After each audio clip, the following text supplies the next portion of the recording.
మా exam timing ఇంటే శత్రువులు గూడా అయ్యో పాపం అని జాలి పడతారేమో!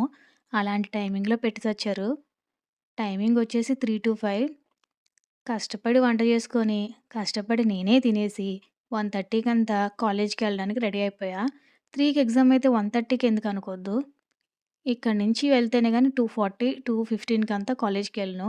మళ్ళీ రూమ్స్ చెక్ చేసుకోవాలి కాబట్టి లేట్ అయిపోద్ది. త్వరగా బయలుదేరి ఎళ్ళిపోవాలి. లేకుంటే ట్రాఫిక్ ఎక్కువైపోద్ది మళ్ళీ బళ్ళారిలో.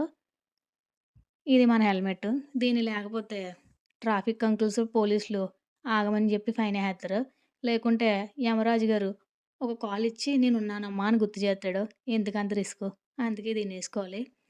అంత ఎగ్జామ్ పెట్టుకొని, అంత టెన్షన్‌లో గూడా బట్టలు ఉతికేసి, ఇల్లంతా ఊడ్చేసుకొని, అప్పుడు కాలేజ్‌కెళ్ళాను. ఎందుకంటే రిటర్నొచ్చేసరికి మళ్ళీ 6 అయిపోతది. ఫైనల్‌గా కాలేజ్‌కైతే ఎళ్ళాను. నేను మాత్రం వీడియో తీసుకోవడంలో బిజీగుంటే, ఈళ్ళిద్దరూ చదువుకోవడంలో బిజీగున్నారు. ఎగిరి దంచినా అదే కూలి, ఎగరకుండా దంచినా అదే కూలి. ఈళ్ళు మాత్రం మారరు.